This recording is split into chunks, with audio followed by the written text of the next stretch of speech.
As Europe scrambles to rearm for future conflicts, the US is locked in a great power rivalry with China, with the battle for influence playing out at sea. Just days after China sent a naval vessel to Latin America on a so-called medical mission, the US has responded by sending a warship to a China-funded naval base in the South China Sea region. A signal from Washington. Both Washington and Beijing, it seems, are eager to test each other in what each considers as their area of influence.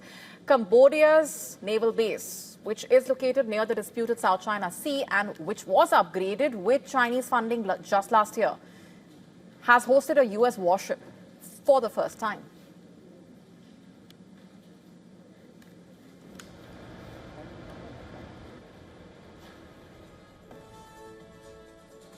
The USS Cincinnati is an independence variant littoral combat ship. It is designed for shallow waters and coastal operations.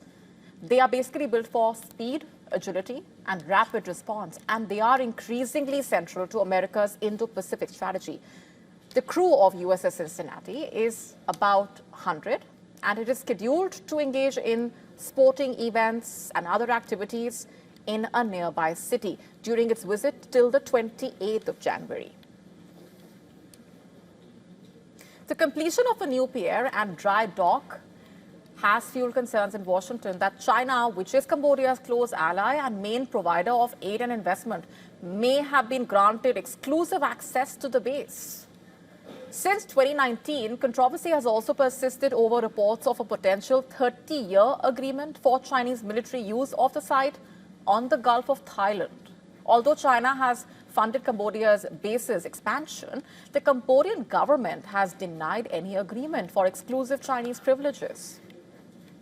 And the Prime Minister, who oversaw the base's reopening in April last year, has maintained that it is open to all friendly nations for joint exercises, provided the ships are not too large for the facility.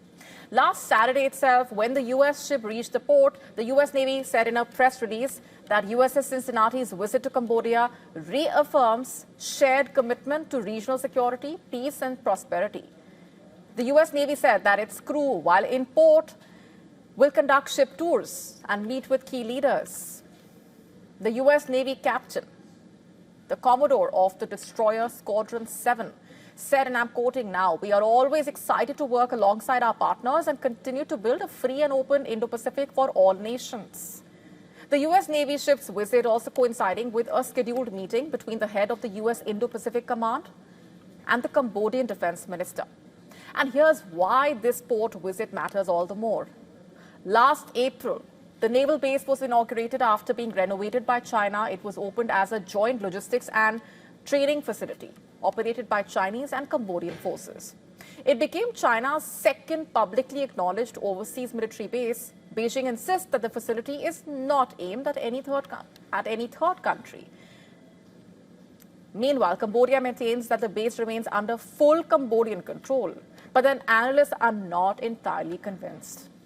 China's growing military footprint in Cambodia, strengthening China's ability to project power across the South China Sea, a region already riddled with territorial disputes and frequent maritime confrontations.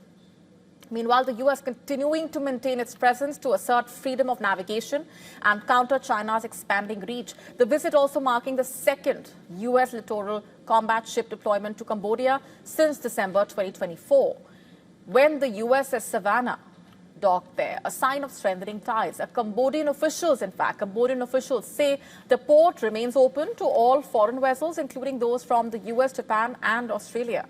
Japan, in fact, was the first to visit the upgraded base last year. Japanese vessels from the Japanese Maritime Self-Defense Force made the port call in April 2025. And then China followed soon after with joint military drills. According to the Pentagon, Chinese naval vessels were already being rotated through the base even before the facility officially opened. Pentagon claims that China is building a global network of military hubs to project power far beyond its borders. So what happens next is the immediate question. How will China respond, and will Cambodia's base become another frontline in this great power rivalry between the US and China? We will have to wait and watch for these answers. To stay up to speed with the latest news, download the WION app and subscribe to our YouTube channel.